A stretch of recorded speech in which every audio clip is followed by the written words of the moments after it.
The Gray Name Archives. It's time for Biden to end his campaign. So I don't see the solution here because if he drops out, it's near guaranteed Trump wins. Why? Why is that it's near guaranteed Trump wins if he drops out? Every single person that is committed to voting for Joe Biden right now is going to vote for whoever the is the Democratic Party candidate. The idea that like there are Brandon or busters in the Democratic Party is the most laughable notion I have ever even encountered in American politics over the course of the past 10 years of my professional political commentary career. Not a single person is like, I'm a Brandon or buster. I'm busting. I'm not fucking voting if it's not Joe Brandon. The only reason why there are even holdouts that are saying, no, Joe, keep going, Joe, is because they are that committed to the Democratic Party.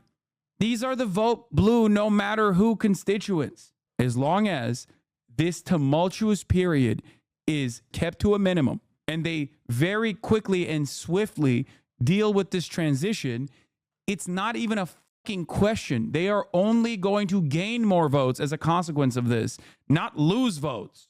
Okay? Do you know a single person? Do you know a single person that is a Brandon or buster? The Democratic Party's platform is seen as broadly popular, significantly more popular than the Republican Party's platform. What are you basing this shit on? Literally lying? Bullshit? Yes. Have you talked about the hospital in Kyiv yet or the ongoing genocide in Ukraine? Are you joking? What are you basing any of this shit on? What do you mean? What do you mean? What am I basing this shit on? Is this the Brandon or buster? Polls, man. Polls.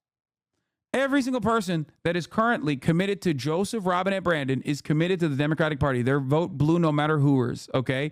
Why am I saying this? Because Biden's popularity is historically low. And the only people that defend Biden when his popularity is historically low are going to be people that are committed to the party platform. If you are personally asking, like, why am I saying that the Democratic Party is like broadly popular or at least significantly more popular than the Republican Party?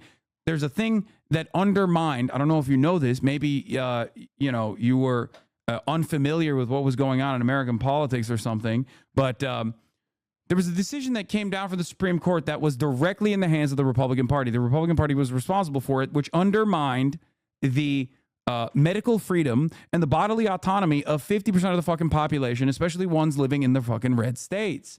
That was pretty bad for the Republican Party. That in and of itself automatically put Democrats in a winning position. Even in the midst of negative real wage growth, people overwhelmingly did not give the Republican Party a major victory in the 2022 midterm election. Are we really trusting polls, though? They were wrong for like 6 cycles. Why are we talking about polls? First of all, there is no other way to fucking do commentary in this time. And secondly, you're wrong. Polls were not wrong for the last 6 cycles. They are not wrong. You just don't know how to read the fucking polls. What is this? What is this attitude? Oh, you can't look at the fucking polls. What are we supposed to look at then? Like your own personal vibes? There's plenty of other indicators. Like what? Here's some electoral astrology.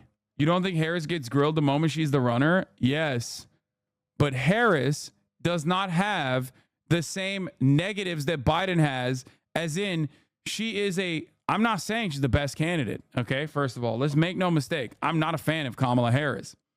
But Kamala Harris's greatest advantage is that she is not 800 years old. Now, give me the indicators. Because that was not what your sentiment was. You said, oh, well, about polling. So what is your way of looking at the tea leaves? I want to know. Maybe there's something that you have. Maybe there's a secret way that you have a way to analyze elections and predict election results. 2016, they were wrong. 2022, they were wrong. 2020, less wrong. No, 2022, they were not wrong. Once again, the polls were not wrong in 2022. Your analysis of the polls might have been, but the polls were not wrong in 2022. They were actually, as a matter of fact, historically accurate. Like more accurate than even 2020, if I'm not mistaken. So answer my question. You are not giving me other indicators. What is it? Are you going to talk about the yard sign? Is that what you're going to say? Yard sign politics? Don't want to be that guy, but they were wrong in 2016. Wait, what? I know that. We're not talking about 2016. Everybody understands that in 2016, they were wrong. Voter registration approval ratings of the incumbent. Why would you think that the approval ratings of the incumbent is not a damning indication that Biden is getting clobbered in the upcoming election? No president has ever won. No incumbent has ever won with like 30% approval rating. Their re-election. Also, what do you think an approval rating is? If you were saying polls are wrong, you're like, polls are wrong, which is why I'm going to show you another poll.